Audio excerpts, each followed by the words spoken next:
Bab 3 Pentadbiran Negeri-Negeri Melayu Bersekutu 3.1 Kekayaan hasil bumi di Perak, Selangor, Negeri Sembilan dan Pahang. Perak, Selangor, Negeri Sembilan dan Pahang kaya dengan hasil bumi seperti berikut: biji timah, emas.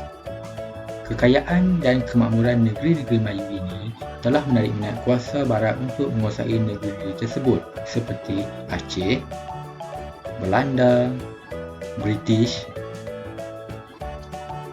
Kekayaan biji timah. Sejak zaman Kesultanan Melayu Melaka, biji timah merupakan barangan dagangan yang penting di negeri-negeri Melayu.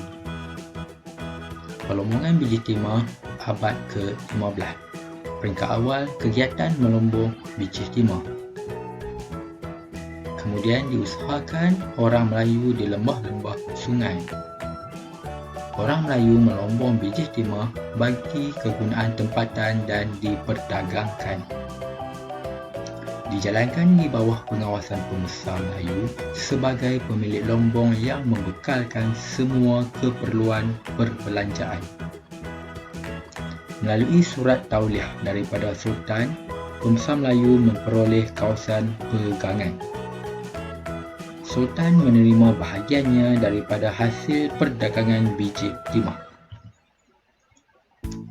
Kaedah tradisional melombong biji timah iaitu melampan.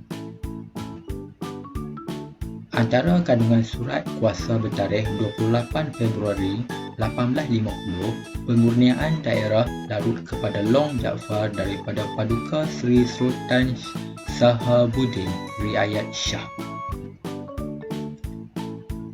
Sheikh Long Jaafar telah membuka sebuah daripada jajahan negeri Perak yang dinamakan Larut, dan segala sungai-sungai telah dijadikan lombong biji timah. Segala pekerjaan itu telah dibuatnya dengan usaha dan belanjanya sendiri. Oleh itu, dengan sukacita, beta menyerahkan jajahan Larut kepadanya dan anak cucunya bolehlah menerima jajahan itu seperti hak miliknya. Perlombongan biji timah abad ke-16 hingga abad ke-17. Lokasi perlombongan di Perak. Terkenal dengan hasil biji timah sejak zaman Kesultanan Perak.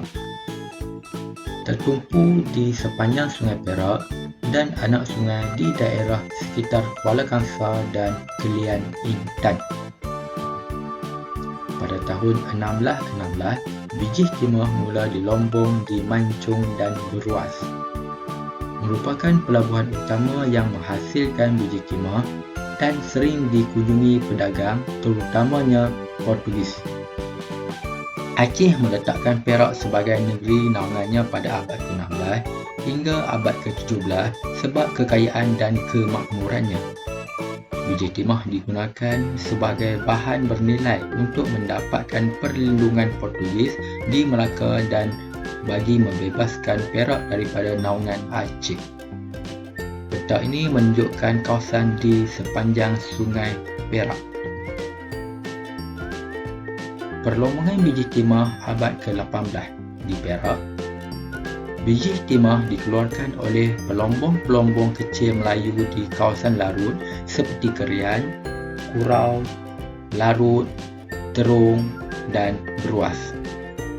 Sultan Perak, Paduka Seri Sultan Muzaffar Shah memeterai perjanjian menjual biji timah dengan Belanda di Melaka. Menjelang akhir abad ke-18, pengeluaran biji timah merosot akibat aktiviti penyeludupan biji timah kepada pedagang British di Pulau Pinang melalui Sungai Kurau. Gambar berikut menunjukkan kota Belanda di Pulau Pangku, Perak yang dibina pada tahun 1670 sebagai gedung menyimpan biji timah yang diperoleh di Perak. Di Selangor pula, menarik ramai pedagang luar sebab kekayaan biji timah di Kuala Sungai, Selangor. Pada tahun 1790, Sultan Ibrahim dan Belanda menandatangani perjanjian penjualan hasil timah antara Selangor dengan Belanda. Perlombongan biji timah abad ke-19 di Jugra.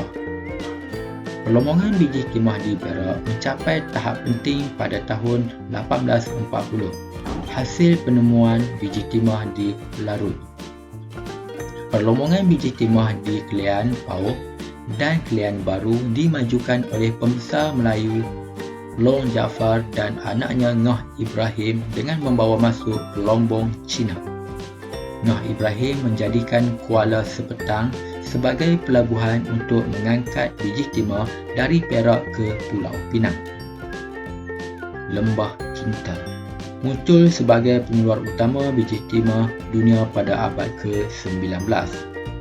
Kemunculan bandar Gopeng, Ipoh, Batu Gajah dan Kampar sebab perkembangan kegiatan perlombongan biji timah.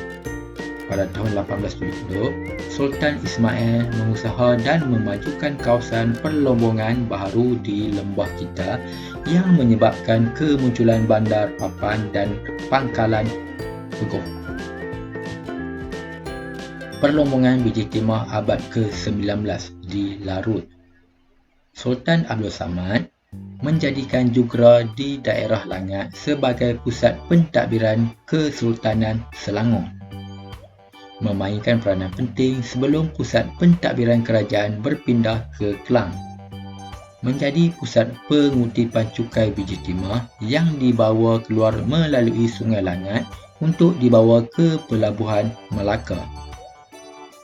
Kuala Lumpur.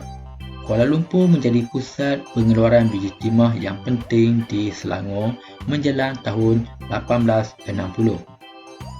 Biji timah berjaya dilombong di Ampang. Kuala Sungai merupakan pertemuan di antara Sungai Kelang dan Sungai Lumpur, dijadikan pangkalan untuk mengangkut biji timah. Mendorong ramai orang Melayu dan Cina mendirikan pertempatan di situ yang membentuk Bandar Kuala Lumpur. Lukut merupakan wilayah Kesultanan Selangor. Perlombongan biji timah di Lukut mula diusahakan oleh Raja Busu dengan membawa masuk pelombong Cina. Selepas kemangkatan pada tahun 1830, Raja Jumaat berjaya menjadikan Lukut sebagai pusat perdagangan biji timah yang terkenal. Lukut diserahkan kepada daerah Sungai Ujong, Negeri Sembilan melalui rundingan antara Sultan Selangor bersama-sama pemerintah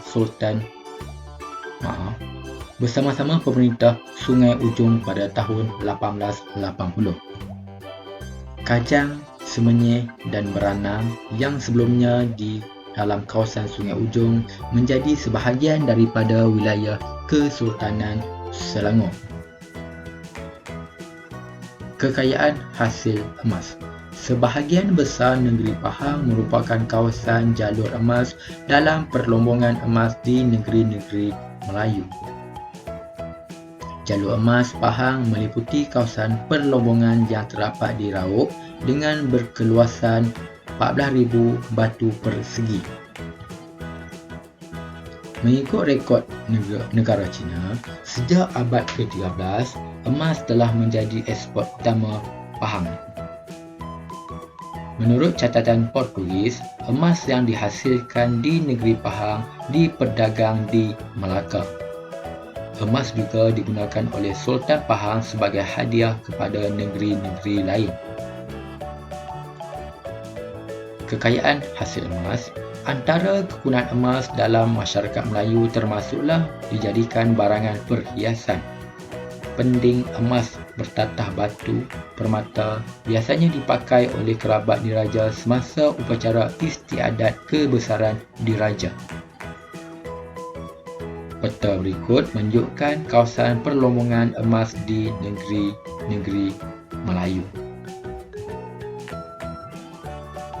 Masih lagi kekayaan hasil emas, lokasi perlombongan emas di Pahang. Dilakukan di hulu Pahang iaitu di sekitar Sungai Tembeling, Sungai Jelai dan Sungai Semantan. Raub, Tui, Tersang, Selingsing, Penjom, Kecau dan Kuludong merupakan kawasan penting perlombongan emas. Peta berikut menunjukkan kawasan perlombongan emas dan biji timah yang diusahakan pada abad ke-19.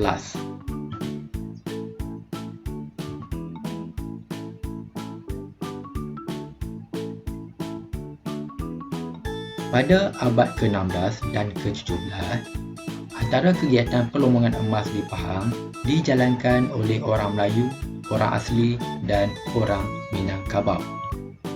Kaedah mendulang dan melampan digunakan. Abad ke-18 menarik kehadiran orang Cina dari Kelantan, Perak dan Negeri Sembilan sebab kekayaan emas. Kaedah melampan juga digunakan. Abad ke-19, Sultan Ahmad memberikan konsesi kepada orang Eropah untuk memajukan kegiatan perlombongan di Pahang. Kaedah lombong dedah dan lombong bawah tanah digunakan oleh pelombong Eropah. Sekian, terima kasih.